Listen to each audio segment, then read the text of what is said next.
The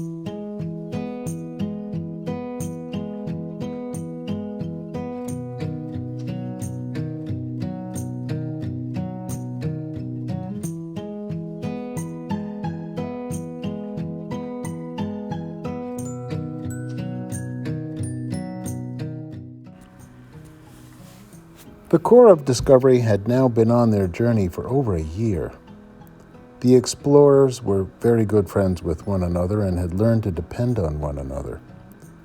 One day, John Shields and George Shannon went ahead of the others in a pirogue. John Shields was the blacksmith, and he knew his way around outdoors. George Shannon was smart and friendly. Shields and Shannon paddled up the river, talking over the exciting events they had gone through so far.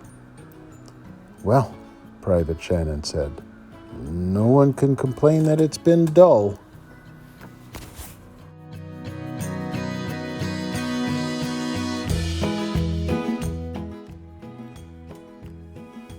No sooner were those words out of his mouth than the tip of their pirogue came around a bend in the river, and they saw a sight that caused them to stop paddling for a moment. Up ahead, the Missouri River split into two wide rivers. One of the two rivers was the Missouri, and the other was not. It was impossible to tell which one was the Missouri River. "Which river is the Missouri?" Shannon asked. "The Missouri River is the one the captains think can carry us farther west." "I don't know," Shields replied, "and I don't think the captains will know either." "We've passed the part of the river our Native American friends told us about. None of us has seen this part of the country before," said Shields. Soon the other boats arrived. Going ashore, Lewis and Clark walked ahead and inspected the two rivers. Clark said, "If we take the wrong river, it may turn too cold for us to travel by the time we are ready to start from here again."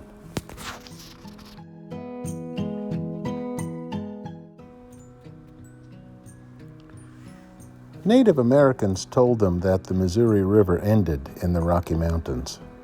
Lewis and Clark knew that they would have to travel by land instead of by water to cross the mountains. Because they wouldn't be able to cross the mountains on a river, that meant there was no all-water route to the Pacific Ocean. "We need to find the Hoshone people up ahead so we can buy horses from them," they agreed.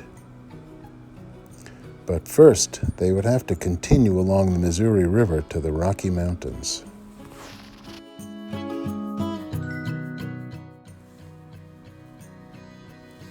Lewis suggested, "The last Native Americans we talked to said there was a huge waterfall up ahead on the Missouri River.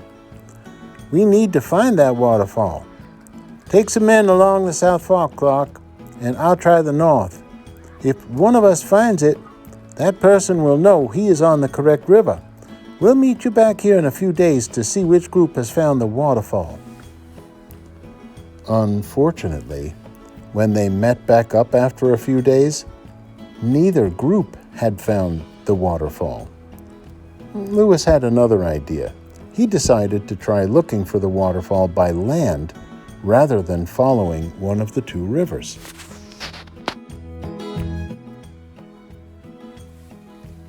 Lewis and his men walked for 2 days before they heard what Lewis later described as the agreeable sound of falling water. Following the sound, they came to not just one waterfall, but a whole series of great waterfalls. This was it.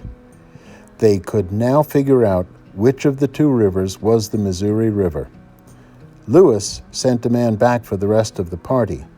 When Clark and the rest arrived at the great waterfalls, however, they found Lewis and his men burying the keelboat and some of their supplies for the trip back. "It's too heavy," Lewis explained. "We need to carry the boats around the waterfalls in order to continue up the Missouri River." Finally, after 11 days of hard work, they left the great waterfalls behind. It was a difficult journey. The river was becoming harder to follow as it narrowed and filled with rocks.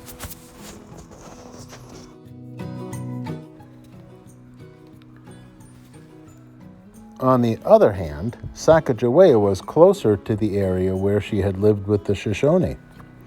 She was now able to guide the Corps of Discovery better because she started to recognize the land where she had lived as a child. The more places she recognized, the more confidently she guided them.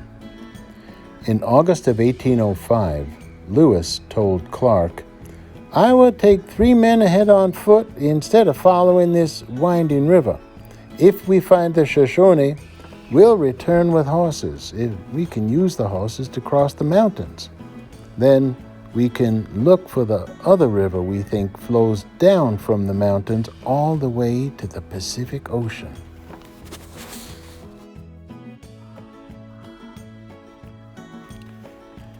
A few days later, Lewis and his men were crossing a meadow when they spied a Shoshone horseman up ahead. Unfortunately, when he saw Lewis and his men, the Shoshone horseman turned and rode away.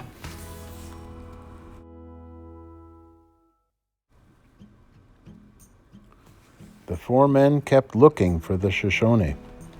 A few days later, they reached the Rocky Mountains, which, since the Louisiana Purchase, formed the western edge of the United States.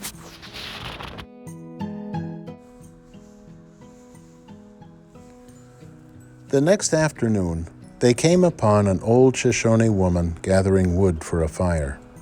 Smiling, Lewis said in English, "We are friends."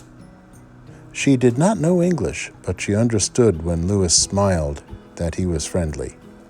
She led the 4 travelers to her village and introduced Lewis to the chief.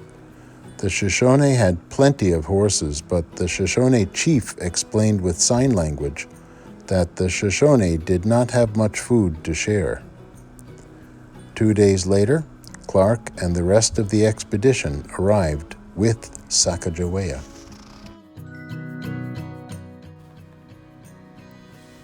Now Sacajawea could translate the chief's words. Sacajawea joined Lewis, Clark, and the chief in his cabin. It was dark. The only light was from the fire. With her help, the chief told the captains that his people did not know the way to the ocean, but that a river did run down to it, and that another tribe, the Nez Perce, could lead the party to the river. As she translated this, Sacagawea suddenly cried out.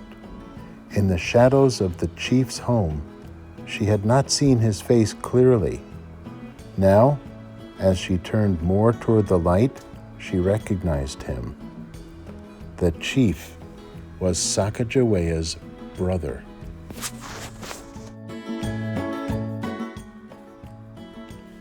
She threw her arms around him and, in a rush of words, explained who she was. What a joyful surprise this was for everyone. They had not seen each other in many years.